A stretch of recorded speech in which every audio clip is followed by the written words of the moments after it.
से मोह खत्म हो जाए तो उसे बोलते हैं अब हम उससे विरक्त हो गए, और इसको गुण को बोलते हैं विरक्ति। अच्छा, तो नेक्स्ट अब बताओ, अंक लगाना, अंक लगाना मुहावरा है या अंक भरना? पहला ही मुहावरा है।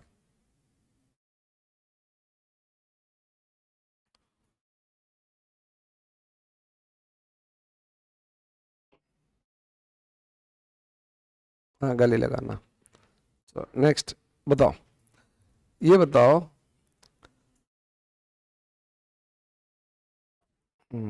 असरफी की लूट कोयले पर छापा।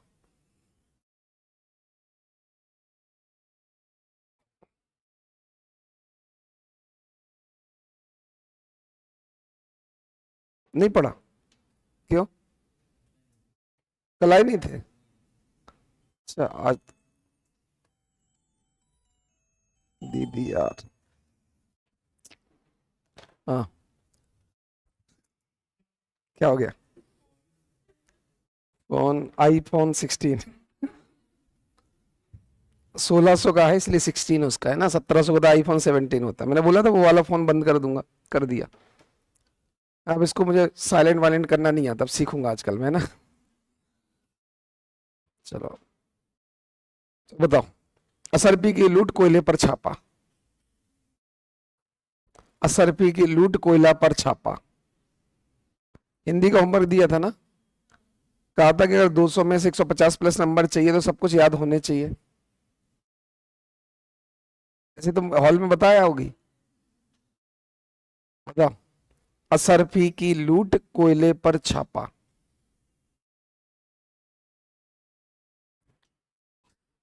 चलो बताओ कृष्णा।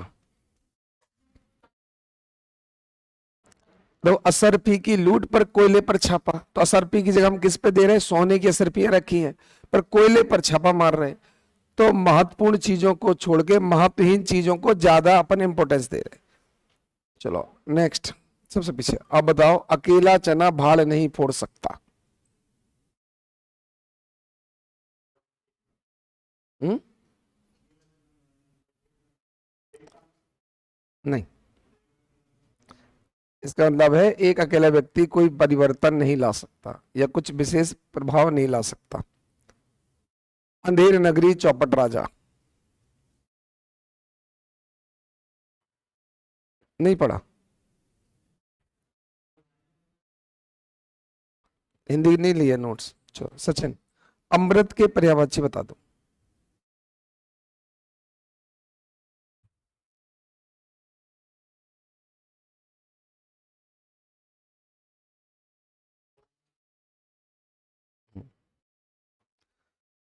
इसके बाद तद्भव तत्सम दिए थे, तो जो शुद्ध हिंदी के शब्द होते हैं उन्हें कहते हैं तत्सम, और जो बोल चाल के भाषा के शब्द होते हैं उन्हें क्या कहते हैं? तद्भव।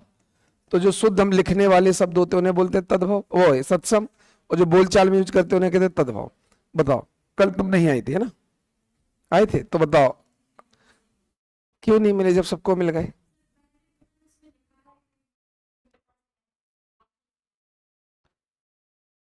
ऐसा कैसे होता है?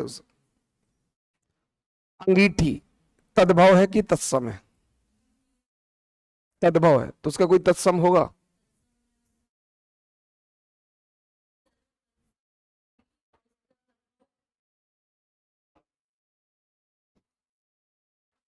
अंगीठी तद्भव है, उसका तत्सम है अग्निष्ठिका। चलो सबसे ये बताओ, आश्चर्य कैसा शब्द है, तद्भव या तत्सम? तो इसका तद्भव है कोई? अच्छा अच्छा, ये बताओ, अनाज कैसा शब्द है, तद्भव या तत्सम? नहीं, अनाज अपन ने होमवर्क किया था, किया था, तो बताओ अनाज तद्भव है कि तत्सम?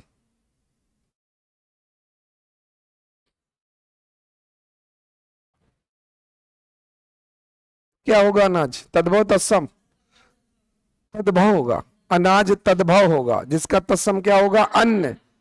अन्न शुद्ध हिंदी वाला रूप है, अनाज उसका बोलचाल।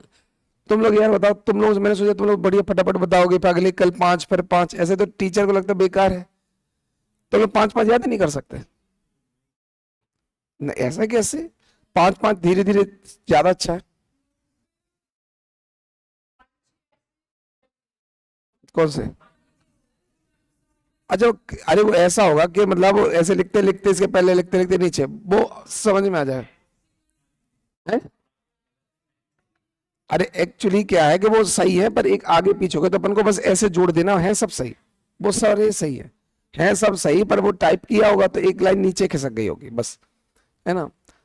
तो आज के 5 और कल के 5 दोनों सुना सकते हो। तो जैसे लोकोक्ति 120 है, तो अगर हम 24 दिन भी पुछाई कर लें तो लोकोक्तियां खत्म हो जाएंगी। मतलब एक्चुअली अगर हम 2 महीने तक भी पुछाई कर लेंगे तो हिंदी खत्म हो जाएगी, पूरे विलोम, पूरे पर्यायवाची। चलो बताओ, तदर्थ को अंग्रेजी में क्या कहते हैं? प्रशांत सिंह शब्दावली बोली थी, क्या कहते हैं तदर्थ को इंग्लिश में? सुना सबने? तदर्थ का मतलब क्या होता है? परमानेंट या टेम्परेरी? परमानेंट को बोलते हैं स्थाई, तदर्थ बोलते हैं टेम्परेरी। तो उसको परिभाषक प्रशासन में क्या बोलते हैं? एडहॉक कहते हैं ना, इसकी एडहॉक भर्ती हुई है। टेम्परेरी संविदा बोल देते हैं, एडहॉक। चलो बताओ नेक्स्ट, यहां आप बताओ, आप बताओ आज दिन भर जो हम काम करते हैं, कार्य सूची, जैसे आज सुबह से उठे लिस्ट बना ली आज क्या क्या करना, उस कार्य सूची को प्रशासन में क्या कहते हैं? क्या? तो प्रतिकूल को क्या कहते हैं? प्रतिकूल को एडवर्स कहते हैं, एडवर्स सिचुएशन मतलब प्रतिकूल परिस्थितियां। तो दिन भर जो हम काम करते हैं उसको बोलते हैं कि ये काम करना है, उसको बोलते हैं कार्य सूची। जैसे पीएम साहब को पहले उनका पीए आ जाता होगा ना, मोदी जी को सुबह से कि आपकी ये मीटिंग है 3 बजे मीटिंग, इसको बोलते हैं हिंदी में कार्य सूची। इसको इंग्लिश में क्या बोलते हैं? ऑप्शन आर नहीं है मेन से, तो फ्री का कुछ पूछ ही नहीं रहे। ओपन ने केवल 5 ही तो दिए थे ना, मुश्किल से 15-20 मिनट ही का काम होगा। कितना काम होगा? 15-20 मिनट का काम होगा। क्या बोलते हैं कार्य सूची को इंग्लिश में? एजेंडा। तो अगर आप 20 मिनट का होमवर्क नहीं कर पा रहे तो बहुत दिक्कत है। अपन लक्ष्य क्या ले रहे? एक बार में क्रैक करना है। और 20 तो वही बोल रहा हूं कि अपन सोचते हैं कि अपन बहुत पढ़ेंगे, पर अपन गलती वही कर रहे हैं, लापरवाही कर रहे हैं। और आपको तो मैं बिना देखे सब पूछ रहा हूं, तो सोचो मतलब पढ़ के कि पहला कौन सा होगा, दूसरा कौन सा होगा, तीसरा कौन सा होगा, चौथा कौन सा होगा, सब पढ़ के आ रहे हैं। चलो, आभीर शब्द कैसा है? तद्भव तत्सम, तत्सम तो इसका कोई तद्भव होगा? अहीर। तो जो यादव अहीर होते हैं उन्हीं को आभीर बोलते हैं। तो ये 5-5 हो पाएगा कि नहीं हो पाएगा? हो जाएगा पक्का। प्रशासन को इंग्लिश में क्या कहते हैं? एडमिशन। तो आज के 5 में कल फिर से पूछूंगा प्लस 5 और, तब अगले 5-5 10। ठीक है, अगर सच में सिलेक्ट होना है तो क्या होता है कि अब तुम लोग कक्षा 5वीं 6वीं वाले बच्चे तो हो नहीं कि तुम्हें मारे पीटे भगा दें। मेरे ख्याल से 18 साल के होते ही इतनी तो बुद्धि हो जाएगी कि क्या सही है और क्या गलत। इतना तो पता होगा ना कि अपन पढ़ रहे हैं तो सही कर रहे हैं कि नहीं, और नहीं पढ़ रहे तो सही कर रहे हैं कि नहीं। तो इतना ही कर सकते, जो नहीं पढ़ के आएगा उससे फिर पूछना बंद कर देंगे, यही कर सकते ना। देखो अब तुम इतने छोटे नहीं रहे, बहुत छोटे होते तो मार के मुर्गा बना के छड़ी से सही करवा देते, डर दिखा देते। अब तुम्हें ही अपने कैरियर का डर नहीं है तो फिर हम क्या कर लें? मुर्गे का डर, छड़ी का डर, ये बहुत छोटे डर है। कैरियर का डर बहुत बड़ा डर है। और जब तुम्हें वही डर नहीं है तो अब टीचर क्या कर ले? मतलब जीवन में हम क्या करेंगे, इससे बड़ा डर क्या होना चाहिए? अब ये डर भी तुम्हें अगर कम पड़ रहा तो फिर इसके आगे कौन सा डर है? फिर आज के 5 और कल के 5 मिला के 10 होंगे, वही तद्भव तत्सम। अच्छा, अनेक शब्दों के एक शब्द और रह गए, बताओ। अंडे से पैदा होने वाला,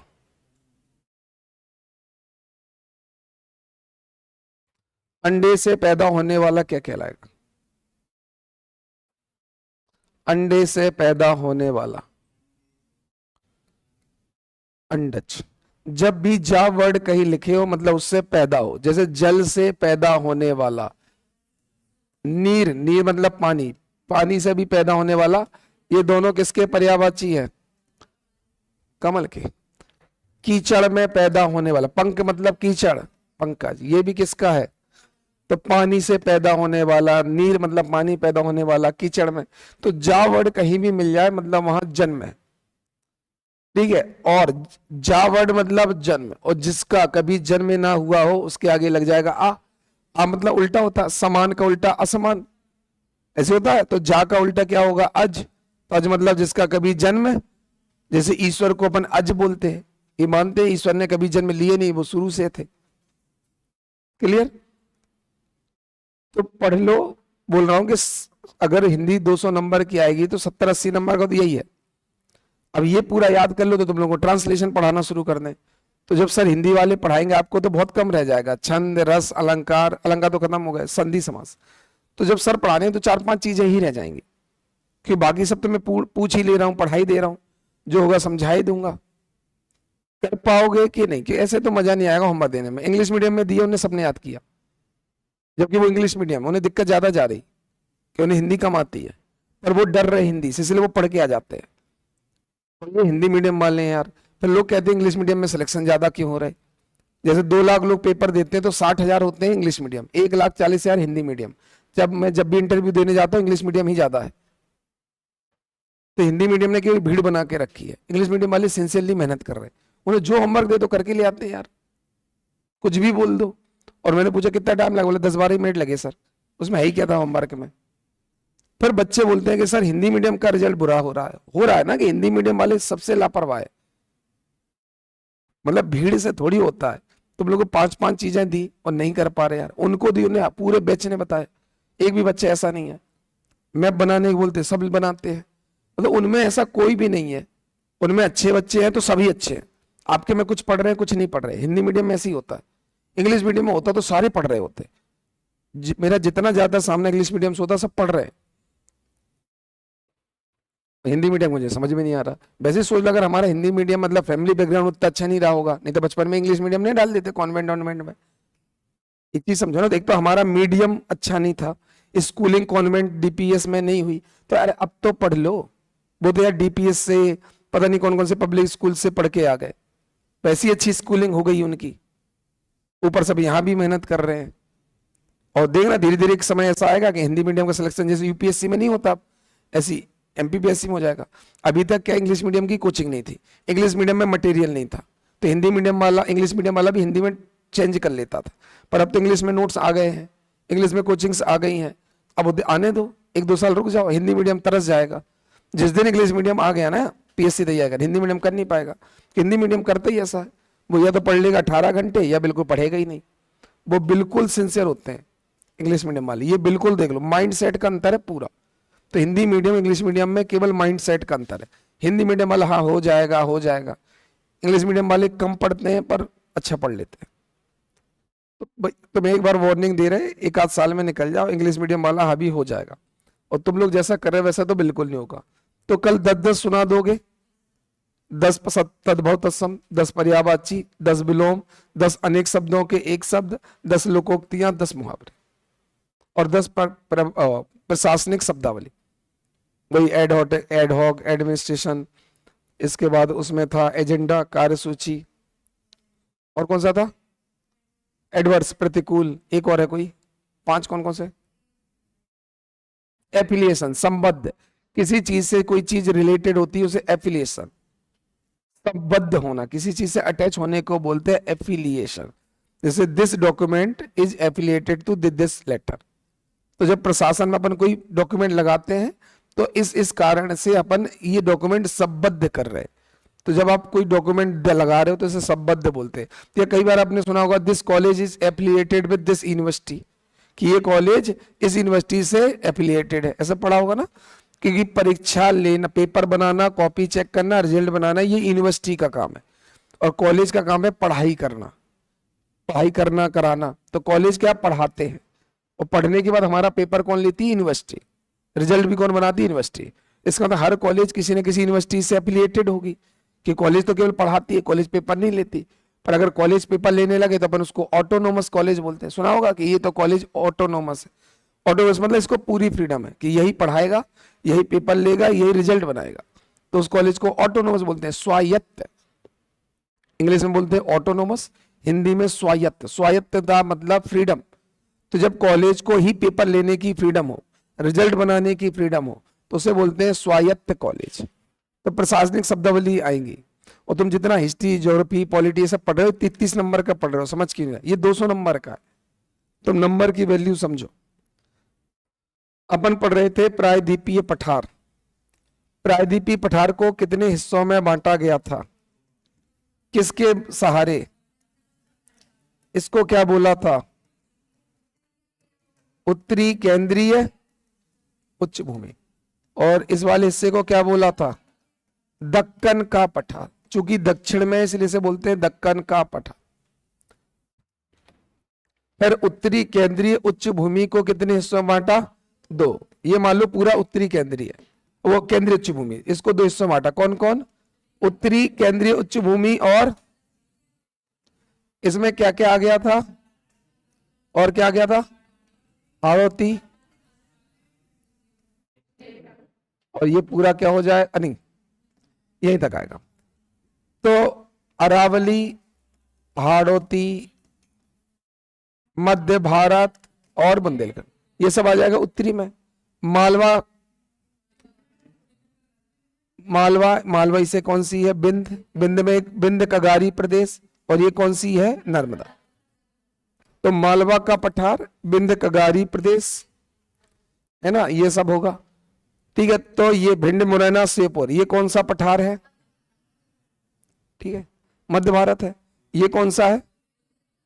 तो मध्य भारत के नीचे और बुंदेलखंड के पूर्व में। तो ये मध्य भारत, भिंड मुरैना से लेकर नीमच मंदसौर, दिख रहा है, ये पूरा एक पठार मिलेगा। नीमच मंदसौर से लेकर गुना, शिवपुरी, ऐसा होते हुए एक पठार है।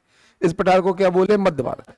इस मध्य भारत के ठीक दक्षिण में इंदौर, भोपाल, सीहोर, धार, ये सब क्या है? मालवा। ये है बुंदेलखंड। तो अगर मुझसे कोई पूछे मालवा का पठार कहाँ है, तो मैं कहूंगा बुंदेलखंड के पश्चिम में है और मध्य भारत के दक्षिण। ठीक है, ये मालवा दिख रहा है। इसी मालवा में बीचों बीच एक पहाड़ी चली गई है, ऐसी एक पहाड़ी चली गई है। जैसे रायसेन में भीमबेटका सुना है, वो बिंद में है। भोपाल की पहाड़ियां सुनी, श्यामला हिल, अरेरा हिल्स, ये सब बिंद है। तो ये पूरा पठार है मालवा, और इस पठार के बीच में जितनी पहाड़ी हैं, ये सारी पहाड़ी कौन सी है? बिंद। बिंद। इसके बाद जैसे ही तुम पन्ना पहुंचोगे, तो अब यहां एक पठार मिलेगा, रीवा पन्ना का पठार। रीवा पन्ना का पठार पड़ेगा। वो भी किस में आएगा? दक्षिणी केंद्रीय उच्च भूमि। ठीक है, रीवा पन्ना पठार, इसे कहते हैं बिंद कगारी प्रदेश। और ये खंडवा, खरगोन, हरदा, ये सब क्या है? नर्मदा। यहां तक है उत्तरी केंद्रीय, वो सॉरी केंद्रीय उच्च भूमि, दिख रहा है जबलपुर, यहां तक केंद्रीय उच्च भूमि है। क्योंकि उसके नीचे क्या आता है? सतपुड़ा। ये कौन है? ये बुरहानपुर, ये बैतूल, ये पाढुन्ना, छिंदवाड़ा, सिवनी, बालाघाट, मंडला, डिंडोरी, नीचे नीचे जितने, ये सब सतपुड़ा है। तो जितने नीचे जिले, शहडोल, अनूपपुर, ये सब क्या है? सतपुड़ा। सतपुड़ा किसमें आता है? दक्कन के पठार। क्योंकि नर्मदा के नीचे सब कुछ क्या आएगा? दक्कन। तो नर्मदा कहां? जबलपुर में नर्मदा बहती है। भेड़ाघाट सुना है? धुआंधार सुना है? तो ये होगा जबलपुर में नर्मदा। ये नर्मदा नरसिंहपुर जाती है, नर्मदापुरम जाती है, हरदा जाती है, खंडवा जाती है, खरगोन जाती है, बड़वा। तो ये है नर्मदा घाटी, और नर्मदा घाटी तक ही केंद्रीय उच्च भूमि है। ये बात समझ में आ रही है? यहां से लेकर सब कुछ केंद्रीय उच्च भूमि है, अरावली तक। और यहां से नर्मदा के नीचे से क्या शुरू हो जाएगा? दक्कन का पठार। तो ये दिमाग में छप रहा कहां क्या है, ये बिल्कुल सब में समझ में आ रहा है। तो जो नर्मदा, नरसिंहपुर, जबलपुर, ये सब नर्मदा घाटी है, और यहीं तक है केंद्रीय उच्च भूमि। क्योंकि इसके बाद नर्मदा के नीचे सब कुछ क्या हो जाएगा? दक्कन का पठार। तो यहां तक समझ में आ गया था कल। अब एक एक करके पढ़ते हैं। हम सबसे पहले पढ़ते हैं अरावली को। अरावली का जो विस्तार है, ऊपर की दिशा को बोलते हैं उत्तर, और नीचे की दिशा को क्या बोलते हैं? दक्षिण। उत्तर में ये इस तरफ है और ये उस तरफ है, तो इस तरफ की दिशा को बोलते हैं पूर्व, और इसको क्या बोलते हैं? पश्चिम। तो अरावली पर्वत श्रेणी का विस्तार उत्तर पूर्व से दक्षिण पश्चिम की तरफ, ये समझ में आया कि नहीं? इसको क्या बोलते? उत्तर, इसको बोलते दक्षिण। तो उत्तर से लेकर दक्षिण तक फैला हुआ है, और उत्तर में भी ये किस तरफ है? इस तरफ है। जो अरावली है वो ऐसी है। तो ये वाला किस तरफ है? पूर्व की तरफ। ये वाला किसकी तरफ है? तो अरावली का विस्तार है उत्तर पूर्व से दक्षिण पश्चिम। ये नई दिल्ली, नई दिल्ली के बाद हरियाणा, हरियाणा के बाद राजस्थान, और राजस्थान के बाद गुजरात राज्य में फैला हुआ है। तो ये किन किन राज्यों में फैला हुआ? नई दिल्ली से शुरू हो जाएगा, नई दिल्ली से हरियाणा, हरियाणा से राजस्थान, राजस्थान से गुजरात, और गुजरात से अरब सागर तक चला जाएगा। अरब सागर में पता नहीं है अरावली कहां तक फैली हुई है ना, कुछ नहीं पता ये कहां तक है। तो लोकेशन समझ में आ गई कहां से शुरू हो जाएगी। ये दिल्ली दिख रहा होगा हरियाणा के बीचों बीच है। तो दिल्ली का जो राष्ट्रपति भवन है वो इसी अरावली पे है, और दिल्ली में राष्ट्रपति भवन जिस पहाड़ी पे है उस पहाड़ी का नाम है रायसीना पहाड़ी या रायसीना हिल्स। तो दिल्ली में अरावली का नाम है रायसीना हिल्स। कभी दिल्ली में इंडिया गेट अगर देखा हो, कभी गए दिल्ली? नहीं गए? दिल्ली में जाना तो इंडिया गेट जाना, और इंडिया गेट के ठीक सामने एक पहाड़ी मिलेगी चबूतरी टाइप की, छोटी सी, बिल्कुल छोटी सी, इतनी हाइट होगी बस, इतना प्लेटफॉर्म जितना होगा, छोटा सा, मतलब उसको बोलते हैं रायसीना हिल्स। उसी पे बना हुआ है राष्ट्रपति भवन। यह बहुत सारी फिल्मों में है, पता नहीं कौन सी एक मूवी है जिसमें जो हीरो होता है वो राष्ट्रपति को लेटर लिखता है। आईपीएस ट्रेनी रहता है, रामचरण तेजा रहता है, आईपीएस की ट्रेनिंग कर रहा होता है और राष्ट्रपति को लेटर लिख देता है। और पता नहीं कोई मूवी है, नहीं ये देखिए मूवी। और इसके बाद उसका जब ट्रांसफर सीएम करते हैं तो वो ट्रांसफर रुकवा लेता है। तो कहते हैं सीएम का ट्रांसफर कौन रोक सकता है? प्रधानमंत्री। बोले नहीं, कार्यपालिका के प्रमुख, पूरे कार्यपालिका के प्रमुख कौन है? राष्ट्रपति, उनने रोक दिया था। ये था। तो अरावली किन किन राज्यों में होगा? तो इन राज्यों में होगा अरावली। इनमें जो अधिकांश अरावली है वो किस राज्य में है? राजस्थान में। अरावली का सर्वाधिक भाग राजस्थान में। अरावली जैसे जैसे दक्षिण में जाएगी उसकी हाइट बढ़ती चली जाएगी। तो जैसे जैसे आप दक्षिण में जाओगे हर पहाड़ी की हाइट बढ़ेगी। कारण है क्योंकि अगर तुम खुद सोचो, अगर ये यूरेशियन प्लेट है और इंडियन प्लेट इसके नीचे चला गया तो उत्तर वाला हिस्सा नीचे होना चाहिए और दक्षिण वाला हिस्सा ऊपर होना चाहिए। इसलिए भारत में जब भी दक्षिण की तरफ जाओगे तो पहाड़ियों की ऊंचाई बढ़ती जाएगी और सबसे दक्षिण में अनाईमुड़ी मिलेगी। इस साल पूछा भी था कि सबसे ऊंची पहाड़ी कौन सी है? अनाईमुड़ी। क्योंकि आप जितना दक्षिण में आते जाएंगे उतनी हाइट क्या होती जाएगी? बढ़ती जाएगी। रीजन समझ में आ गया?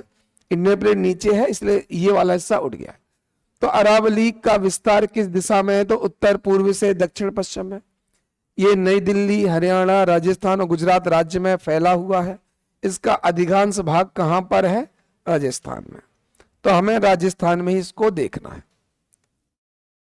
तो अगर हम चलो राजस्थान के मैप में एक बार दिखा दें, क्या हो गया इनको?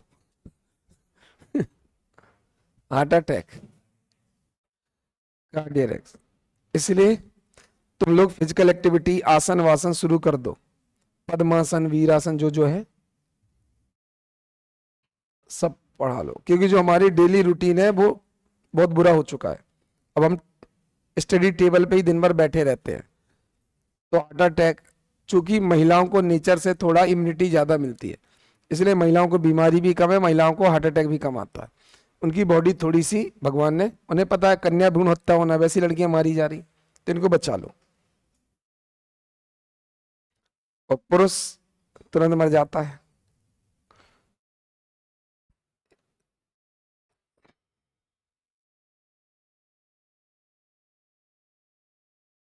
ये देखो,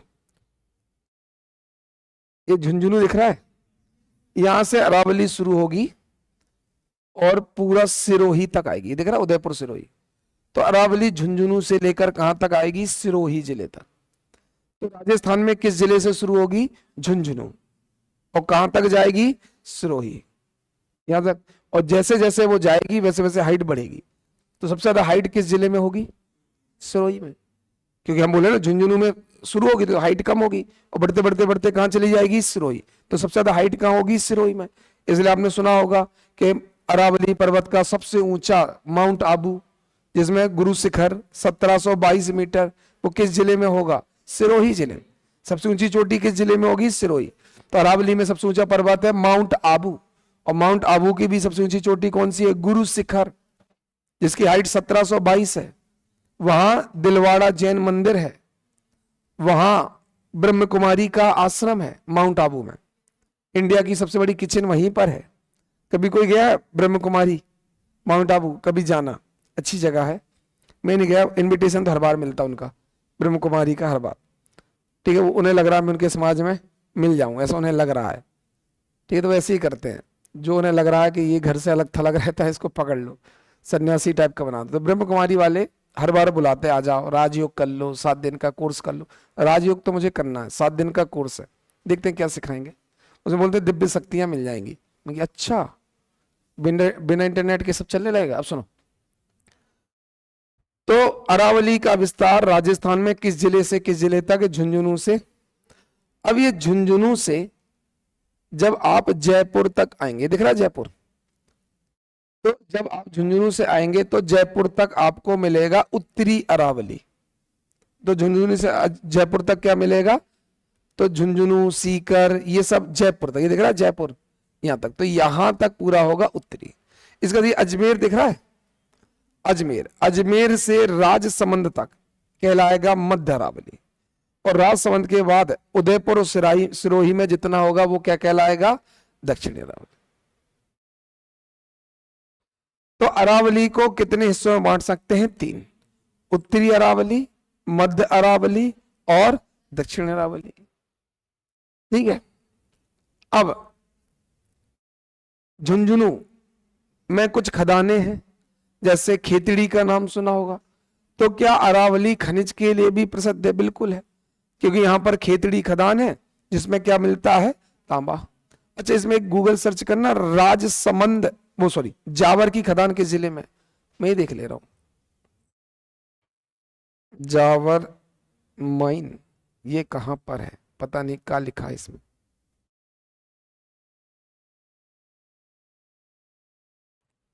जवाहर सिटी,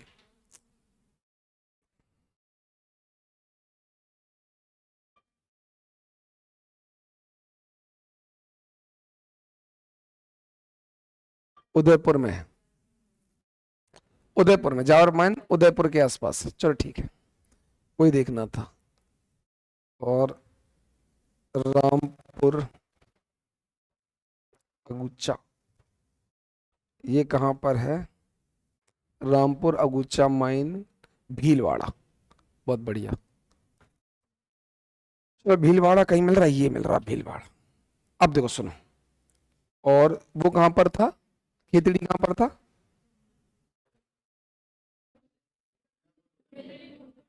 कौन सा जिला बोला था मैंने? उदयपुर, जयपुर उदयपुर में बोला था। चलो ठीक है, ठीक। अब सुनो, तो ये झुंझुनू दिख रही, झुंझुनू, यहां पर तांबा मिलता है, तांबा, ये उत्तरी। तो जब आप उत्तरी अरावली में आओगे तो आपको तांबा मिलेगा। जब आप मध्य अरावली में आओगे तो भीलवाड़ा मिल रहा है, यहां पर आपको मिलेगा रामपुर अंगूचा, चांदी, बहुत फेमस है। चांदी के लिए कौन सा फेमस है? भीलवाड़ा। भीलवाड़ा में है एक रामपुर अगूचा, बहुत बड़ी चांदी की खदान है। तो आपको उत्तरी अरावली में मिलेगा तांबा, मध्य में मिलेगा चांदी, और जब उदयपुर आओगे तो जावर मिलेगा। उदयपुर में कौन सी खदान है? जावर, और इसमें मिलेगा चांदी और जस्ता। तो अरावली का विस्तार किस जिले से किस जिले में है? झुंझुनू से सिरोही। झुंझुनू में कौन सी प्रसिद्ध खदान है? खेतड़ी। अब हालांकि झुंझुनू नहीं बचा, अब तो और भी हो गया। अब झुंझुनू से अलग होके जो नीम का थाना दिख रहा है, नीम का थाना, पता नहीं नाम कैसा, नीम का थाना, अब खेतड़ी नीम का थाना में आता है। लेकिन तुम तो झुंझुनू लिखना भी अभी अभी बटा, इतना अपडेट पीएससी वाले नहीं होंगे। तो एक्चुअली अब जो खेतड़ी है ना, वो झुंझुनू जिले में है ही नहीं। अब जो खेतड़ी खदान है वो नीम का थाना जिले में। तो ज्यादा एक्यूरेट लिखना तो लिख देना भैया कि यही उत्तरी अरावली में खेतड़ी खदान, नीम का थाना जिले में। एग्जाम में भूल मत जाना पुलिस थाना लिखा हो, है ना, बोले थाना तो था कोई, पर कौन सा थाना था। तो एक्चुअली अब खेतड़ी की जो खदान है वो झुंझुनू में नहीं आती। जैसे अपने बट गया ना, जैसे छिंदवाड़ा से पाडोन्ना वगैरह, इसमें झुंझुनू से नीम का थाना बट गया, तो वहां पर ही खेतड़ी मिलता है। तो उत्तरी अरावली में मिलता है तांबा। जब आप मध्य अरावली में जाओगे तो आपको जयपुर मिलेगा, मतलब मध्य नहीं, सॉरी, उत्तरी अरावली के जब एंड में आओगे तो जयपुर मिलेगा। और जयपुर में ही प्रसिद्ध सांभर झील है। सांभर झील सुना है? वो जयपुर में ही मिलता है। तो उत्तरी अरावली के बिल्कुल दक्षिण में कौन सी झील मिलती है? सामर। और जहां से सामर झील वहीं से अब मध्य अरावली शुरू हो जाती है। तो सामर झील से ही कौन सी अरावली शुरू हो जाती है? मध्य। तो उत्तरी तो झुंझुनू से शुरू हुई, वहां खेतड़ी खदान मिली, फिर आते आते जयपुर तक आपको एक झील मिलेगी जिसे बोलते हैं सामर झील। उत्तरी अरावली, यहां पर झुंझुनू में एक पहाड़ी मिलेगी जिसका नाम है ढोसी। अरावली की शुरुआत राजस्थान में जिस पहाड़ी से माना जाता है उस पहाड़ी को क्या बोलते हैं? ढोसी की पहाड़ी। तो राजस्थान में अरावली की पहली पहाड़ी कौन सी है? ढोसी की पहाड़ी। क्लियर? तो अपन को एक एक चीज को इतने अच्छे से पढ़ना है कि ये लगने लगे ये तो अपने अगल बगल ही कोई पहाड़ी है। ठीक है, बिल्कुल ऐसा रटना वटना नहीं, बिल्कुल मैप में ही समझना है। ठीक है, तो अपन को तो झुंझुनू से लेकर सिरोही तक होगा, उत्तर पूर्व से दक्षिण पश्चिम होगा। क्लियर? दिल्ली से लेकर पूरा था ही अपना, सबसे ज्यादा राजस्थान में था। उत्तर में आपको खेतड़ी खदान मिलेगी, पहली पहाड़ी ढोसी की पहाड़ी होगी। इसके बाद यहाँ खेतड़ी में कौन सा मिलेगा? तांबा। इसके बाद जयपुर में एक झील मिलेगी जिसका नाम है सांबर झील, जो किसके लिए फेमस है? नमक के लिए। नमक के लिए कौन सी झील फेमस है? सांबर झील। ठीक है, इसके बाद एक झील और देख ले रहे, मकराना झील किस जिले में? मेरे ख्याल से वो अरावली के पास होगी ही नहीं, मुझे जहां तक लग रहा है।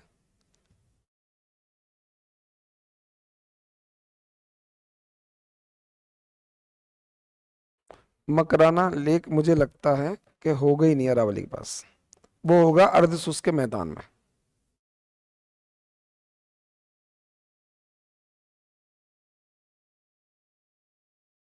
अजमेर। अजमेर, अजमेर कहाँ दिख रहा है? अजमेर तो बहुत ही अलग होगा मेरे ख्याल से, ये है। तो इसी पास में मकराना भी दिख रहा है, देखो सुनो। तो जैसी तुम मध्य में आओगे तो अजमेर मिलेगा। जयपुर में कौन सी झील थी? सांबर। अजमेर में कौन सी है? मकराना। तो जब आप अरावली में आओगे तो झुंझुनू में कौन सी खदान मिलेगी? तांबा। झुंझुनू से फिर आओगे जयपुर तक तो कौन सी झील मिलेगी? सांबर। खत्म उत्तरी अरावली। अब यहां से क्या शुरू हो जाएगी? मध्य। जयपुर से नीचे आओगे अजमेर, तो अजमेर में मिलेगी मकराना झील। और मकराना फेमस है संगमरमर के लिए। ताजमहल कौन से संगमरमर से बना? मकराना के। तो मकराना किसके लिए फेमस है? संगमरमर के लिए। इसके बाद भीलवाड़ा। भीलवाड़ा किसके लिए फेमस था? अभी हमने पढ़ा था रामपुर, अंगूचा, चांदी। ठीक है, अभी चांदी की खदानें सब पढ़ेंगे तो यहाँ चांदी मिलता भीलवाड़ा में। अभी जो मध्य अरावली है ना, इसमें दिक्कत थोड़ी सी। देखो जैसे अपन उत्तरी अरावली पढ़ेंगे ठीक है, दक्षिण अरावली पढ़ेंगे ठीक है, पर जब आप मध्य अरावली पढ़ते हो तो इसमें दर्रे बहुत है। तो कौन सी ऐसी अरावली है जिसमें दर्रे ज्यादा है? तो मध्य अरावली। ना उत्तरी में ज्यादा है ना दक्षिणी में। तो इसका मतलब जो रेत के खिसकते हुए टीले हैं, कौन से? दरियान। ये खिसकते खिसकते किस दर्रे से पार हो मतलब किस अरावली से पार हो सकते हैं? मध्य अरावली। तो क्या रेगिस्तान इन दर्रों के माध्यम से राजस्थान में अंदर बढ़ता जा रहा है? वैसे तो अरावली का काम है रेगिस्तान को रोकना, लेकिन लोगों ने इतने जंगल काट दिए हैं कि अब खिसकना बहुत आसान। पहले पेड़ थे तो पेड़ टीलों को खिसकने से रोकते थे, पर अब उन इंदिरा गांधी नहर निकली है, लोगों ने पेड़ काट दिए, खेती करना शुरू कर दिया, तो अब क्या टीले बहुत तेजी से खिसक रहे। जो अरावली थी अब वहीं पर तांबा मिलता, लोगों ने खुदाई कर डाली, अरावली ही काट दी। वहीं चांदी मिलता, वहीं संगमरमर मिलता, तो अरावली ही खोद दी। लोगों को नहीं पता कब्र खोद रहे, क्योंकि जैसी अरावली खुद जाएगी पूरी खत्म हो जाएगी, लोग पूरी पहाड़ों को तोड़ लेंगे। क्या पहाड़ों में से पत्थर वत्थर के लिए तोड़ लेते हैं? तो जिस दिन ये अरावली खत्म हो जाएगी उस दिन पूरा राजस्थान क्या बन जाएगा? रेगिस्तान। तो मरुस्थलीकरण राजस्थान का कौन रोक रहा है? अरावली। अरावली की वजह से यहाँ का रेगिस्तान इस साइड नहीं आ पा रहा। ये बात समझ में आ रही है? तो अगर हम राजस्थान का मैप देखेंगे तो यहां पर अरावली है, तो यहां का जो रेगिस्तान है वो इस साइड शिफ्ट नहीं हो पा रहा, पर धीरे धीरे चांदी, जस्ता, तांबा सभी तो मिल रहा है। संगमरमर तो लोग अरावली तो खुदाई कर रहे होंगे, खनन हो रहा होगा, तो धीरे धीरे अब मरुस्थलीकरण क्या हो रहा होगा? बढ़ रहा होगा। समझ में आ गया? क्लियर? तो अजमेर में आपको मिलेगी मकराना, भीलवाड़ा में मिलेगा चांदी। इसके बाद आपको सिरोही में मिलेगा माउंट आबू, जिसकी सबसे ऊंची चोटी गुरु शिखर है। और उदयपुर में मिलेगी जावर की खदानें, जो जस्ता और चांदी के लिए अत्यंत प्रसिद्ध है। किस अरावली के किस पार्ट में दर्रे बहुत ज्यादा मिलते हैं? मध्य में। तो इन दर्रों के नाम है पीपली दर्रा। आपने एक मूवी देखी होगी पीपली लाइव, महंगाई डायन खाए जात है। ये गाना सुना है? आमिर खान की पत्नी, पूर्व पत्नी सॉरी, किरण खेर ने मूवी बनाई थी, महंगाई डायन खाए जात है में पीपली लाइव। इसके अलावा हाथी दर्रा, और भी दर्रे हैं जैसे श्योपुर दर्रा, जैसे कि बर्र दर्रा। तो मध्य अरावली में बहुत सारे दर्रे हैं, जैसे श्योपुर दर्रा, हाथी दर्रा, बर्र दर्रा, पीपली दर्रा। तो याद हो जाएगा। तो एग्जाम में अगर अरावली आया तो 5 से 6 लाइन लिख पाओगे अरावली के बारे में कि नहीं? लिख पाओगे? रटोगे कि दिमाग में छप जाएगा? अरावली छप जाएगा पूरी तरह से। तो अरावली का विस्तार किस दिशा से किस दिशा में है ना? अरावली सीधी तो है नहीं, ऐसी तो है नहीं, अरावली तो ऐसी है। तो उत्तर से दक्षिण है और पूरब से उत्तर पूर्व से। किन किन राज्यों में विस्तृत है? नई दिल्ली, हरियाणा, राजस्थान और गुजरात। इसमें सबसे ज्यादा हिस्सा कहां पर? राजस्थान। तो राजस्थान अरावली को कितने हिस्सों में बांट सकते हैं? 3। किस जिले से किस जिले तक है? झुंझुनू से सिरोही तक। झुंझुनू में कौन सी पहाड़ी है जहां से शुरू माना जाता है? ढोसी की, ढोसी की, है ना? दोसी, ढोसी जो तुम बोल लो, है ना, उसको कई लोग दोसी भी बोलते, कई लोग ढोसी भी बोलते। यहां पर कौन सी खदान है? खेतड़ी। किस खनिज के लिए फेमस है? पूरी एशिया में तांबे की सबसे बड़ी खदान किसके पास है? एमपी, मलाजखंड, बालाघाट, बैयर तहसील, नाम सुने हो? तो बालाघाट के बैयर में, नॉट मैयर, जो नया जिला बना है वो मैयर है, सतना से बनने वाला नया जिला है मैयर, और बालाघाट में तहसील है बैयर। तो मलाजखंड कहां पर? बैयर में। वो सबसे बड़ी तांबे की खदान है। पर राजस्थान में कौन सी खदान है? खेतड़ी। हड़प्पा वाले तांबा किससे खरीदते थे? खेतड़ी से। मर जाते नहीं तो, क्योंकि पूरी सभ्यता तो तांबे पर ही विकसित थी। तांबे पे ही तो टिन मिलाएंगे, और टिन बनाते थे शायद अफगानिस्तान से, मुझे नहीं सन ने कुछ लिखाया होगा, टिन शायद अफगानिस्तान से मंगाते थे और तांबा, और दोनों को मिलाते थे तो उससे बनता था कांसा, इसलिए वो कांस्य युगीन है, ब्रॉन्ज एज है। ठीक है, तो खेतड़ी। इसके बाद जयपुर तक होगा, जयपुर में एक झील होगी सांबर, वहां तक है उत्तरी अरावली। उत्तरी अरावली के बाद फिर कौन सी अरावली? मध्य। इसमें दर्रे बहुत है, श्योपुर दर्रा, हाथी दर्रा, पिपली दर्रा, बर्र दर्रा। मध्य अरावली में आपको कौन कौन से जिले मिल जाएंगे? जैसे भीलवाड़ा जिले, तो यहाँ पर आपको चांदी की खदानें मिल जाएंगे। यहाँ पर मकराना मिल जाएगा, मकराना, जहां से क्या मिलेगा? संगमम। इसका दक्षिणी में जाओगे, ये 2 जिलों में फैला है, उदयपुर और सिरोही। उदयपुर में जावर की खदान बहुत फेमस है, जो जस्ता और चांदी के लिए। तो जिस चट्टान से चांदी मिलता है उसी चट्टान से जस्ता मिलता है। जैसे मुझे एक चट्टान खुदाई में मिली और इसमें 90% जस्ता है और 10% चांदी है, तो मैं क्या करूंगा? इसमें से चांदी को बोलूंगा अशुद्धि है, क्योंकि चांदी केवल कितनी है? 10%। तो मैं चांदी को हटा दूंगा, अशुद्धि हटा देते हैं, बचा हुआ जस्ता मिल जाता है। पर यही जावर में अगर कोई ऐसी चट्टान मिल गई जिसमें 90% चांदी हो और 10% जस्ता हो, तो अब अशुद्धि क्या हो जाएगी? ऐसी होता है। ठीक है, तो वही सिमिलर चट्टान है। अगर चांदी का परसेंटेज ज्यादा है तो जस्ता अशुद्धि होगी, उसको हटाना पड़ेगा, और जस्ता का परसेंटेज ज्यादा होगा तो चांदी अशुद्धि। तो जिस चट्टान से चांदी मिलेगी उसी चट्टान में जस्ता है। यहां तक समझ में आ गया? ठीक है, इसके बाद सिरोही में सबसे ऊंची चोटी है। तो अरावली याद हो जाएगा, मैप बन जाएगा, सब मेंशन कर दोगे, बहुत अच्छे। अब हमें अरावली के बाद जितना भी है वो सबका सब मध्य प्रदेश का भूगोल में पढ़ना है। तो यहां भारत के भूगोल में नहीं पढ़ना है। तो केंद्रीय उच्च भूमि में जितना भी लिखा हुआ है वो सबका सब मध्य प्रदेश में है। बुंदेलखंड का पठार, मध्य भारत का पठार, तो ये सब अपन कहां पढ़ेंगे? मध्य प्रदेश के भूगोल में। ठीक है, वहां अलग से पढ़ना पड़ेगा। तो ये हो गया हमारा केंद्रीय उच्च भूमि। इसमें केंद्रीय उच्च भूमि में अरावली बस पढ़ना था, बाकी सब मध्य प्रदेश में। याद हो जाएगा कि नहीं? क्लियर? कोई डाउट? इस तरह से पढ़ पाओगे कि नहीं? ठीक है, चलो अब अपन चलते हैं पूर्वी पठार की ओर। केंद्रीय उच्च भूमि के बगल में क्या है? पूर्वी पठार, जो किसका हिस्सा माना जाता है? दक्कन के पठार का, है ना, दक्कन के पठार का हिस्सा माना जाता है।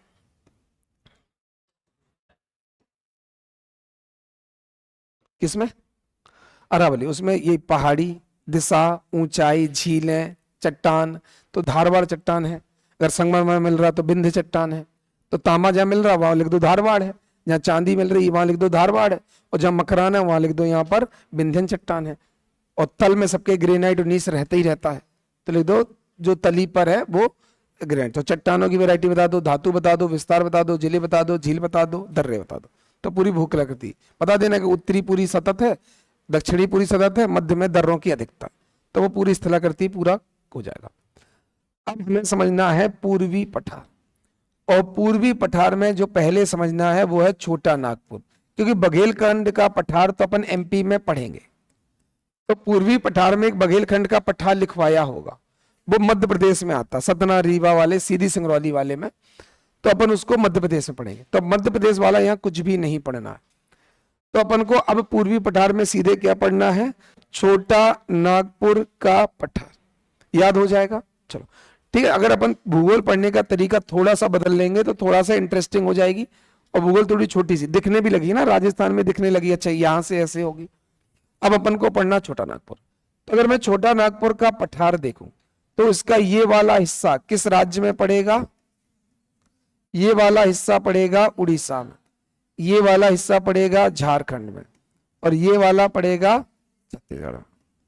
तो पहले तो छोटा नागपुर के पठार की लोकेशन समझ लो, कहां कहां फैला होगा। ठीक है, तो छत्तीसगढ़ से शुरू हो गया होगा, झारखंड और बंगाल तक पहुंच गया होगा, ऊपर झारखंड से नीचे कहां तक रहा होगा, उड़ीसा में। तो ये है छोटा नागपुर की लोकेशन, किन किन राज्यों में फैला हुआ है, तो छत्तीसगढ़, उड़ीसा, बंगाल और झारखंड। तो पहले तो इसका विस्तार समझ लो। अगर कोई पूछे छोटा नागपुर के ऊपर क्या है, तो मैं बोलूंगा गंगा का मैदान। कोई मुझसे पूछे यहां क्या है, तो मैं बोलूंगा मध्य गंगा का मैदान, क्योंकि बिहार दिख रहा होगा आपको, झारखंड के ऊपर बिहार दिख रहा कि नहीं। तो छोटा नागपुर की उत्तरी सीमा कौन बनाएगा, मध्य गंगा का मैदान। कोई पूछे पूरब में क्या है, तो मैं कह दूंगा निचला गंगा का मैदान, क्योंकि पश्चिम बंगाल में तो निचला गंगा ही होगा, बिहार में है, यूपी बिहार में मध्य था, तो बंगाल में क्या हो जाएगा, निचला। तभी रार का मैदान पढ़ा था कि नहीं, कि यहां से मिट्टी उड़ उड़ के निचले गंगा के मैदान में आ जाती है। तो छोटा नागपुर पठार की उत्तरी सीमा मध्य गंगा का मैदान बनाता है, छोटा नागपुर के पठार की पूर्वी सीमा निचले गंगा का मैदान बनाता है। छोटा इनके नीचे आपको मिलेगा नहीं, बस्तर का नहीं मिलेगा, इसे मिलेगा नहीं, दंडकारण्य एक मैदान मिलेगा, उसको बोलते हैं महानदी बेसिन। तो आपको एक नदी निकलेगी महानदी बेसिन, तो छोटा नागपुर के नीचे भी एक मैदान है जिसे क्या बोला जाएगा, महानदी बेसिन। और इस तरफ क्या मिलेगा, बघेलखंड का पठार।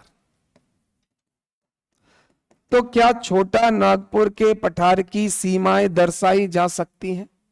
उत्तर में मध्य गंगा के मैदान है, पूर्व में निचला गंगा का मैदान है, दक्षिण में महानदी बेसिन है, और पश्चिम में बघेलखंड का पठार। बघेलखंड के बगल में शुरू हो जाएगा, है ना।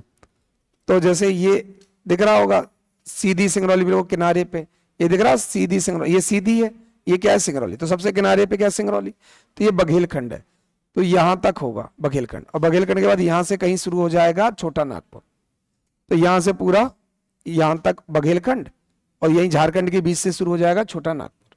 तो बघेलखंड, बघेलखंड के बगल में छोटा नागपुर। क्लियर, ठीक है। तो ये छोटा नागपुर के पठार की लोकेशन। तो जब भी हम एग्जाम में आएगा छोटे नागपुर के पठार का वर्णन करें, तो सबसे पहले उसकी लोकेशन समझानी पड़ेगी कि छोटा नागपुर के पठार की उत्तरी सीमा, दक्षिणी सीमा, पश्चिमी सीमा, पूर्वी सीमा, और ये मैप में ही बनी होनी चाहिए, तो समझ में आ जाएगा। अब हमें देखना है कि इस छोटा नागपुर के पठार में चट्टानें कौन कौन सी है। हमें समझना है चट्टानें कौन कौन सी छोटे नागपुर के पठार की। तो अगर हम उत्तर पश्चिम में जाएंगे, तो उत्तर पश्चिम में हमें जो छोटा नागपुर चट्टानें मिलेंगी वो मिलेंगी चूने की चट्टानें, विंध्य चट्टानें। तो उत्तर और पश्चिम में हमें छोटा नागपुर में कौन सी चट्टान मिलेगी, विंध्य, जो चूने के लिए बहुत फेमस है। और यहां पर जिला पड़ेगा पलामू। पलामू देखते हैं क्या ऐसा कुछ जिला मिल रहा है, झारखंड।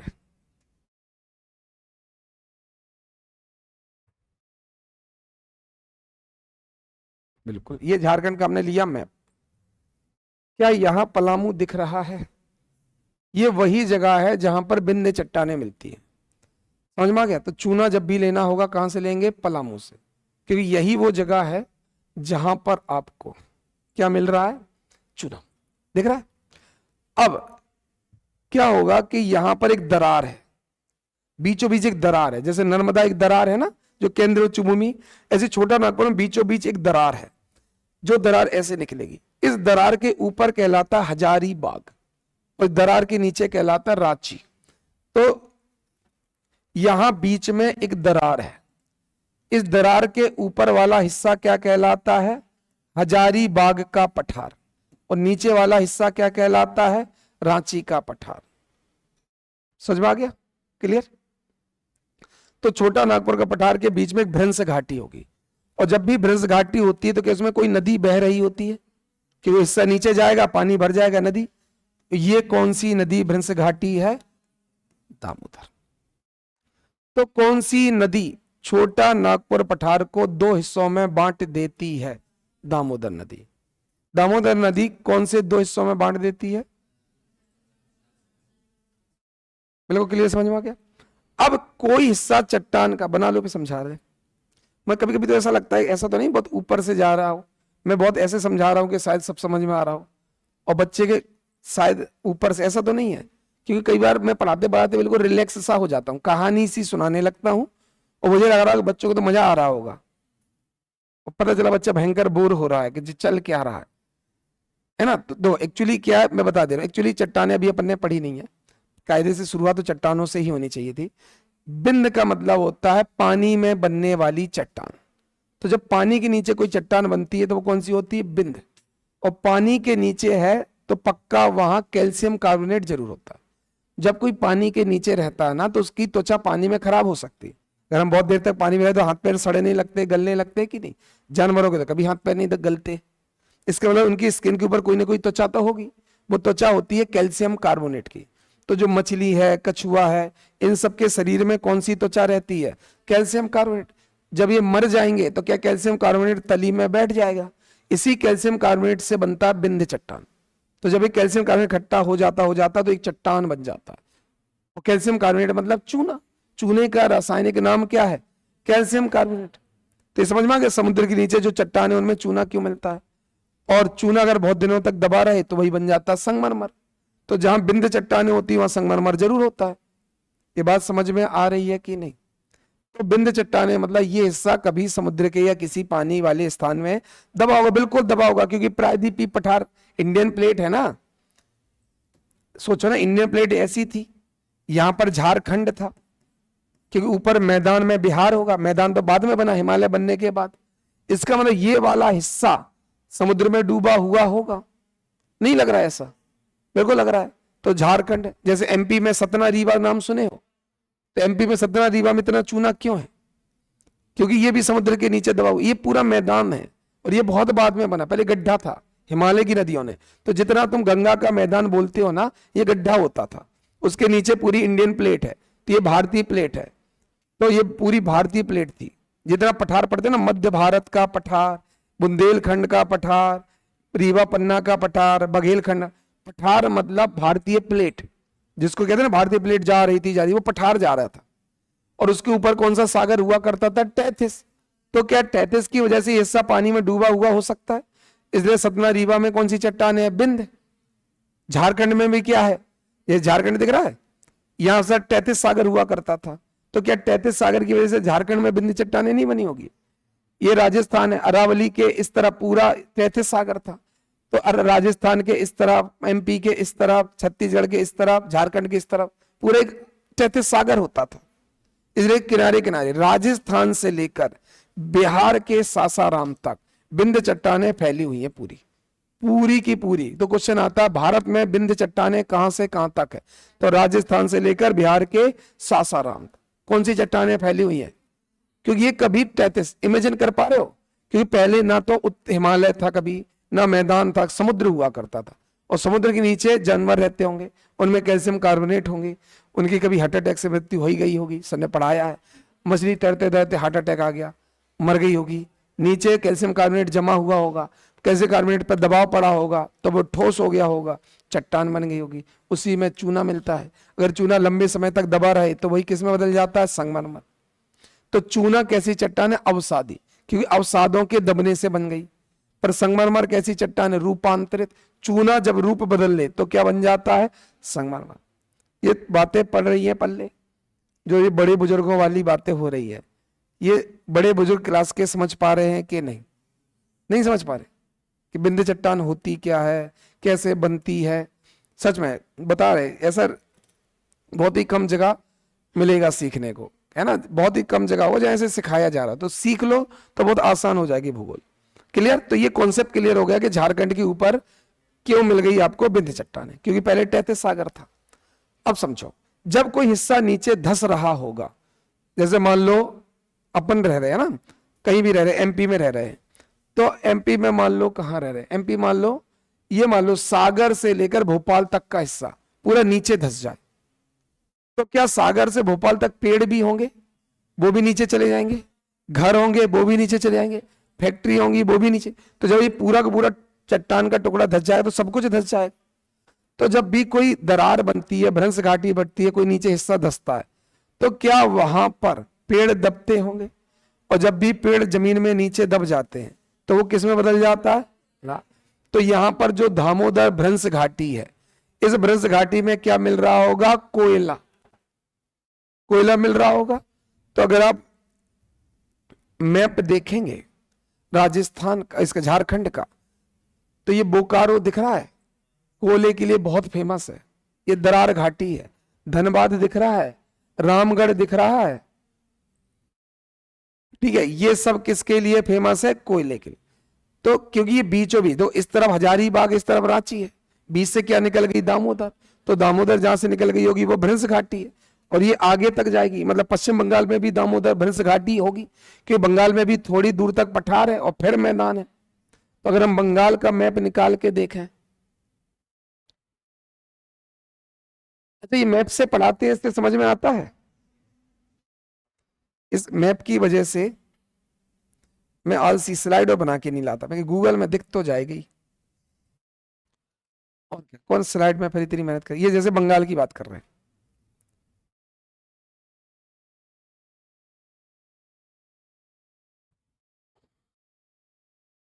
ये बंगाल का मैप है। एक गूगल में एक चीज सर्च करनी है मुझे, रानीगंज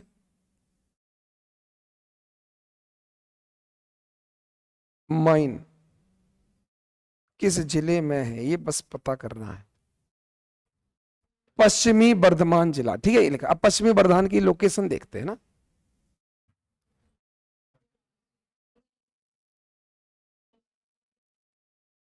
ये बर्धमान है ना।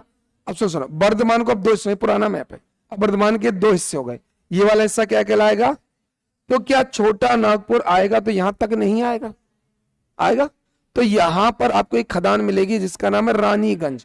पूरे भारत में पहली बार कोयला किस खदान से निकाला गया था? रानीगंज। और रानीगंज खदान दामोदर भ्रंश घाटी में है, कि जब तक भ्रंश घाटी नहीं होगी कोयला बन ही नहीं सकता। समझ में आ गया? तो जो छोटा नागपुर के बीच में गड्ढा है वो बंगाल तक है, और बंगाल में कहां है? रानीगंज, है ना, यहां पर बर्धमान जिले में। तो बर्धमान जिले में रानीगंज पड़ेगा, पूरे भारत में सबसे। झारखंड की सबसे, वो पूरे इंडिया का ही सबसे बड़ा जो स्टील प्लांट है वो ये दिख रहा है, बोकारो। इसलिए है क्योंकि यहां कोयला बहुत है। बोकारो दिख रहा है, तो ये पूरा दरारी घाटी है, समझ में? ऐसे आएगी ये पूरा हजारीबाग और रांची, ऐसे बोकारो, धनबाद, फिर बर्धमान, ऐसे चली जाएगी। तो यहां पर कौन सी नदी घाटी जा रही है? दामोदर। और जहां जहां से वो नदी घाटी जा रही है वहां मिल रहा है कोयला। और कोयला जिस चट्टान में मिलता है उसे बोलते हैं गोंडवाना चट्टान। कोयला किस चट्टान से मिलता है? तो इसका मतलब इन दरार घाटी में कौन सी चट्टान होगी? गोंडवाना। और गोंडवाना चट्टान में क्या मिलेगा? कोयला। तो छोटा नागपुर के उत्तर पश्चिम में कौन सी चट्टान थी? बिंद चट्टान। और बिंद चट्टान में क्या मिलता है? चूना। तो क्या छोटा नागपुर पठार से चूने की प्राप्ति होती है? किस चट्टान से? विंध्य चट्टान। कौन से जिले में है? पलामू। याद हो जाएगा। क्या छोटा नागपुर के पठार के बीचों बीच कोई भ्रंश घाटी है? कौन सी भ्रंश घाटी है? दामोदर, जो छोटा नागपुर के पठार को 2 हिस्सों में बांट देती है। कौन सा? हजारीबाग और रांची। तो यहां कौन सी चट्टान मिलेगी? गोंडवाना, गोंडवाना चट्टान मिलेगी, है ना, जैसे कि आपको बोकारो में मिलेगी, जैसे कि बंगाल के रानीगंज में मिलेगी। तो बोकारो और रानीगंज में कौन सी चट्टान है? गोंडवाना। क्लियर? तो बोकारो नाम याद रह जाएगा, बंगाल में रानीगंज। झारखंड में कौन सी जगह है? बोकारो। और बंगाल में कौन सी जगह है? हाँ, क्लियर? तो ये समझ में आ गया, दुनिया में कहीं भी भ्रंश घाटी मिले, आंख बंद करके वहां कोयला होगा, अगर पेड़ है तो। अब और समझो, यहां पर दक्षिणी इलाके में, बिल्कुल छोटा नागपुर के नीचे, छोटा नागपुर के नीचे मतलब झारखंड खत्म होते होते उड़ीसा शुरू होते होते, क्योंकि छोटा नागपुर पठार का मैप यही तो बताया था कि नीचे उड़ीसा होगा, ऊपर झारखंड होगा। तो जब आप छोटा नागपुर के बिल्कुल नीचे आ जाओगे तो वहां आपको धारवाड़ चट्टान मिलेगी। कौन सी? धारवाड़। तो छोटा नागपुर के सबसे दक्षिणी हिस्से में कौन सी चट्टान मिला करती है? धारवाड़। अब ऐसे नाम ले लो, चट्टान का अलग से क्लास होगी मिट्टी के पहले, तो समझ में आ जाएगा कि क्या होता है धारवाड़, क्या विंध्य। तो इनके उत्तर पश्चिम में कौन सी चट्टान है? विंध्य। ऐसा इसलिए बता रहे कि छोटा नागपुर में 200 शब्दों में क्वेश्चन आ चुका है, 2 पेज भरने थे छोटा नागपुर पठार में। ठीक, ऐसा किसी में भी आ सकता है 2 पेज के लिए। तो ये कौन सी चट्टान है? विंध्य। बीच में कौन सी चट्टान होगी? विंध्य चट्टान से क्या मिलेगा? भ्रंश घाटी में जो गोंडवाना, उससे क्या मिलेगा? कोयला। दक्षिणी हिस्से में क्या है? धारवाड़। जितनी भी कीमती धातु सुने हैं, जैसे कि तुमने बॉक्साइट जिससे एल्यूमिनियम मिलता है, तुमने लोहा सुना होगा, तुमने मैग्नीज सुना होगा, तुमने जस्ता सुना होगा, तुमने सोना सुना होगा, तुमने चांदी सुनी होगी। तो जितनी महंगी महंगी धातुएं होती हैं वो सब किस चट्टान में मिलती है? धारवाड़। 100 बार भूगोल में क्वेश्चन आ चुका है कि कौन सी चट्टान अर्थव्यवस्था के लिए सबसे महत्वपूर्ण होती है? धारवाड़। क्योंकि लोहा, बॉक्साइट मतलब एल्यूमिनियम, तांबा, तांबा भी, जस्ता, सोना, चांदी, ये सब कहां मिल रहा होगा? धारवाड़ में। समझ में आ गया? तो सबसे कीमती चट्टान कौन सी होगी? धारवाड़। याद हो जाएगा। तो जब झारखंड खत्म होने लगेगा और उड़ीसा शुरू होने लगेगा, मतलब उड़ीसा के ऊपर ऊपर के जिले और झारखंड के, यही होगा। तो अगर हम मैप में देखें, ये झारखंड का है, बिल्कुल देखते हैं, ये देख रहा पश्चिमी सिंहभूमि भरा पड़ा है लोहे से। तो झारखंड का सबसे नीचे वाला जिला कौन सा है?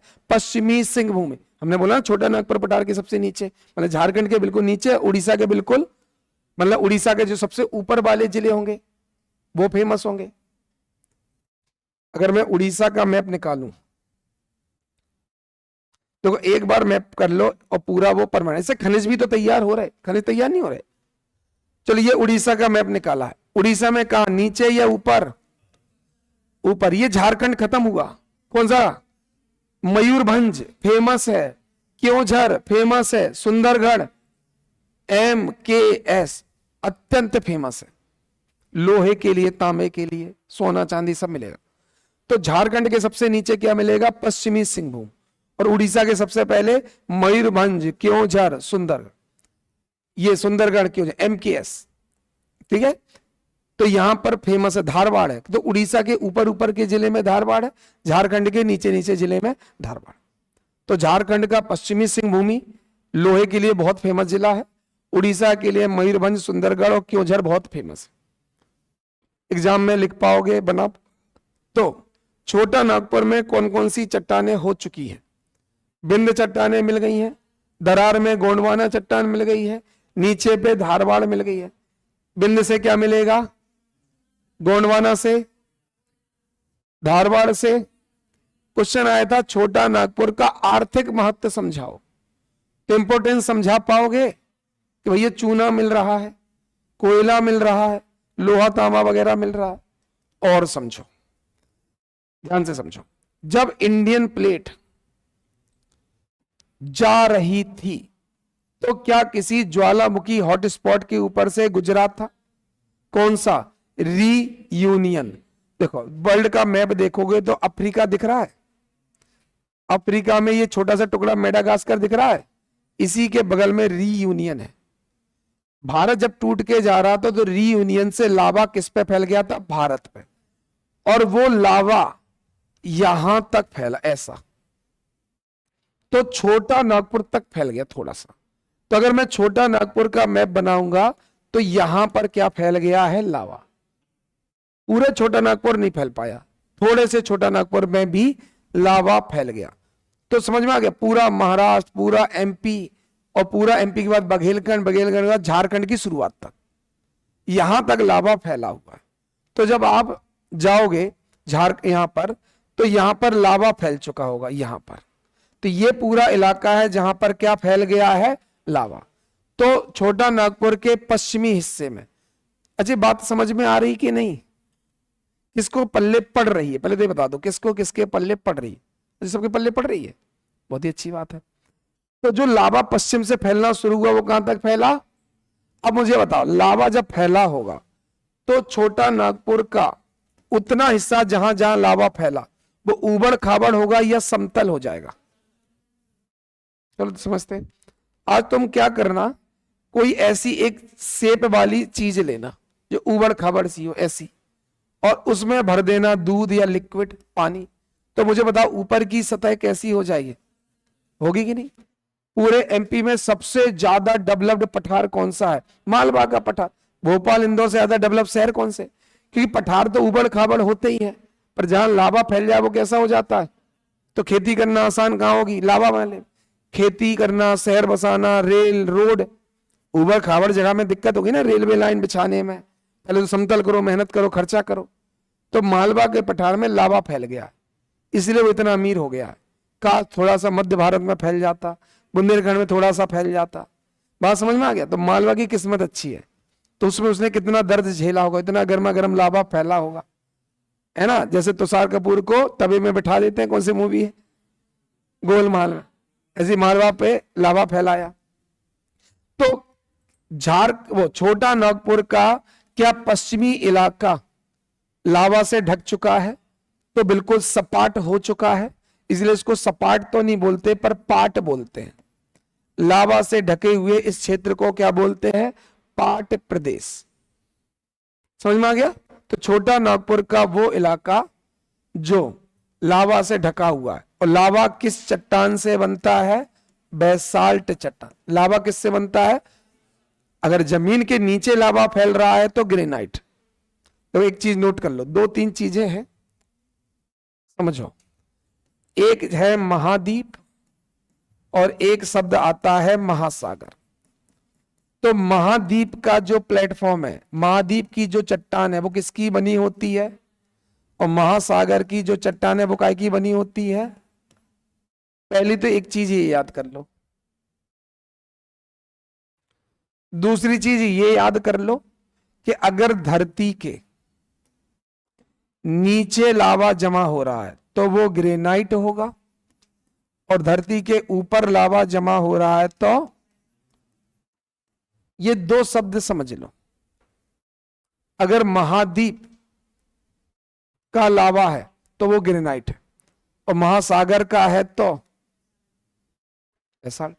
अगर जमीन के नीचे है तो ग्रेनाइट, और जमीन के ऊपर है तो बेसाल्ट। ठीक है? अब हमारे सिलेबस में है नहीं तो समझाते तुम्हें कभी। अब सवाल आता है कि सर जी अभी अभी तो बोले हो कि जमीन के नीचे ग्रेनाइट है, पर छतरपुर टीकमगढ़ में जितनी पहाड़ी है सब ग्रेनाइट है। जब आप छतरपुर जाओगे, सागर जाओगे, टीकमगढ़ जाओगे तो दूर दूर तक जितनी पहाड़ी दिख रही सब ग्रेनाइट है।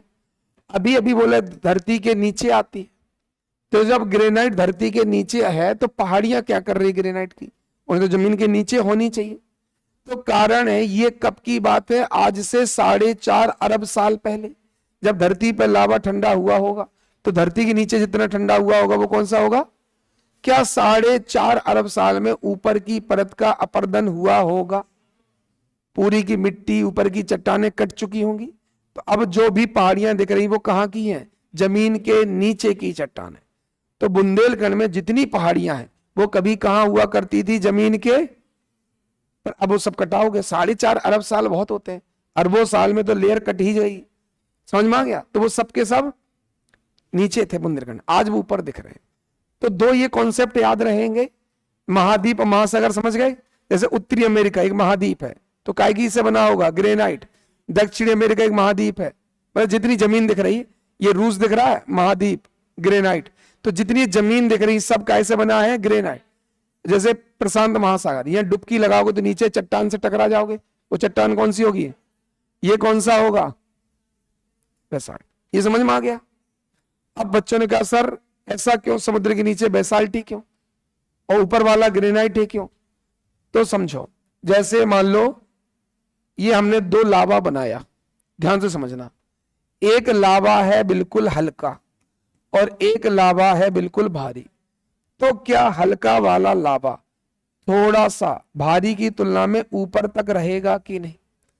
जो हल्की चीज होती वो ऊपर तक तैरेगी और जो भारी चीज होगी, तो अपन ने एक लावा दो अलग अलग ढंग के लिए, एक हल्का लावा और एक हल्का लावा था ग्रेनाइट का, और भारी लावा किसका था? लावा कभी तो ठंडा हुआ होगा और चट्टान बन गई होगी। तो क्या ये ऐसा कुछ बना होगा? जो हल्का लावा था वो थोड़ा ऊपर तक आया होगा और जो भारी लावा था वो थोड़ा नीचे तक रहा है। कैसे सर हम नहीं मान रहे? ऐसा करो, आज तुम क्या करना, डाबर हनी या जैम लेना और बहुत मोटा एक जैम भर लेना एक गिलास में, कटोरी में। एक लकड़ी का टुकड़ा लेना, जैम में डालना, और एक लोहे का टुकड़ा लेना, जैम में डालना, और मुझे बताना कौन सा ऊपर उतरा रहा, कौन सा नीचे धंस गया है। आप बोलोगे लोहे वाला भारी था तो वो कहां चला गया, लकड़ी वाला हल्का था वो कहां रह गया? तो कैसा हो सकता है हल्की चीज ऊपर रह जाए? एग्जाम्पल बिल्कुल सेट हो गया। यही एग्जाम्पल है बिल्कुल धरती में नीचे लावा है। जैसे अपन जैम और शहद बिछा रहे, ऐसे धरती में लावा है। उसमें जो चट्टान भारी होगी वो नीचे धंस जाएगी और हल्की होगी तो ग्रेनाइट हल्की होती है, ऊपर है। अब ये बन गई चट्टान। अब क्या पानी बरसेगा? बहुत सही समझे, पानी बरसेगा तो क्या यहां तक इस लेवल तक पानी भर जाएगा? तो अब यहां जो ऊपर से देख रहा होगा बोले ये तो इतना बड़ा समुद्र है। तो समुद्र कैसे बने समझ में आ गए? पहले समुद्र थे भी नहीं, चट्टान थी, कोई ऊपर चट्टान, कोई नीचे चट्टान, कोई ऊपर चट्टान, तो बीच में गड्ढे थे। गड्ढे तो लाखों साल तक, 100 200 300 2000 नहीं, लाखों साल तक इस धरती में बारिश हुई है लगातार बिना रुके। इतनी बारिश कैसे हो गई? शुरू में धरती लावा था कि नहीं? लावा जब ठंडा होगा तो उसकी भाप ऊपर गई होगी। इतना लावा, धरती कितनी बड़ी है, इतना लावा, कितनी भाप ऊपर गई होगी। भाप ऊपर जाके संघनित हुई होगी, बादल बने होंगे, बारिश हुई होगी, तो कितनी भाप ऊपर गई होगी, कितने बादल बने होंगे। इतने बादल कितने साल तक? लाखों साल तक पानी बरसाया। तो ये लाखों साल में भर गए, सब बन गए तालाब, छोटे छोटे से। छोटा तालाब प्रशांत महासागर, अटलांटिक महासागर। और बारिश का पानी शुद्ध होता है कि खारा होता है? तो सागर महासागर कैसे होने चाहिए, पर है कैसे? क्योंकि नदियां इनमें मिलती हैं और नदियां चट्टानों के ऊपर से बहती हुई चली जाती हैं, रेत लेके जाती हैं। तो चट्टाने काट काट के रेत ले ले जाके किस पे भर दी? समुद्र में। सारे समुद्र किससे कैसे हो गए? खारे। तो जब समुद्र बना था तब मीठा था, खारा किसने किया? नदियों ने। पर नदियों का पानी कैसा होता है और समुद्र का पानी? जबकि समुद्र को खारा किसने किया? सुबह खुद ने शराब की लत लगा दी, शराब टल्ली डला हुआ है समुद्र, और नदी ने कहा हमने तो छोड़ दी भैया। ऐसा नहीं लग रहा है कि समुद्र जो बिल्कुल साफ थे उनको खारा बना दिया नदियों ने? और अगर हम पूछे भैया खारे कौन, बोले समुद्र। मीठा कौन? नदी। जबकि खारा किसने बनाया था और मीठा कौन था? समुद्र। उल्टा चल रहा है कि नहीं? तो सब बेसिक समझ में आ गया कैसे क्या बन रहा होगा। क्लियर? तो छोटा नागपुर में और भी बातें पता चल गई, कुछ ज्यादा ही पता चल रहा तुम लोगों को। छोटा नागपुर में ये कौन सी चट्टान है? बिंद। क्या मिल रहा होगा? चूना। ये दरार कौन सी है? दामोदर दरार घाटी। कौन सी चट्टान होगी? क्या मिल रहा होगा? कोयले की 2 जगह बता सकते हो? झारखंड में इंडिया का सबसे बड़ा स्टील प्लांट बोकारो है। और भारत की पहली कोयले की खदान कौन सी है? इंडिया में सबसे पहले कोयला, जैसे इंडिया में सबसे पहले पेट्रोलियम कहां खोजा गया था? असम में। असम में डिगबोई, डिग मतलब खोदना, बॉय लड़कों। तो अंग्रेज जा रहे थे बर्मा में चढ़ाई करने, तिब्बत में चढ़ाई करने, तो हाथी लेके जा रहे थे। हाथी कैसे होते? हल्के या भारी? तो जब अब सादी चट्टानों में पैर गिरेगा तो चट्टानें टूटेगी, और सादी चट्टानों में भरा था पेट्रोल, पेट्रोल आ गया ऊपर। धमाल मूवी देखी, उसमें भी पेट्रोल बाहर निकालते हैं। तो जब हाथी का पैर पड़ा, चट्टान नीचे धस गई, तो उसमें स्मेल आने लगी। अंग्रेज ने सोचा ये तो पेट्रोल है, तो उन्होंने कहा बच्चों डिग बोई, खोदो और खोदो लड़कों, और खोदो। इसलिए जगह का नाम हो गया डिग मतलब खोदना, बॉय मतलब लड़कों। तो अंग्रेज ऑफिसर ने जितनी सेना थी बोले बाद में चढ़ाई करने जाएंगे, पहले पेट्रोल निकाल लो। ऐसा करके पेट्रोल मिला धोखे से। तो अंग्रेजों ने युद्ध के समय जब हाथी ले जा रहे थे तो हाथी के वजन से पेट्रोल मिला, इसलिए उस जगह का नाम क्या पड़ गया? डिग बोई। समझ में आ गया? क्लियर? तो यहां तक समझा। कल इसी को और आगे कंटिन्यू करें। ये दिमाग में सब छपता जा रहा है, जैसा दिमाग में छप रहा वैसा ही लिखना है। क्लियर? चलो धन्यवाद।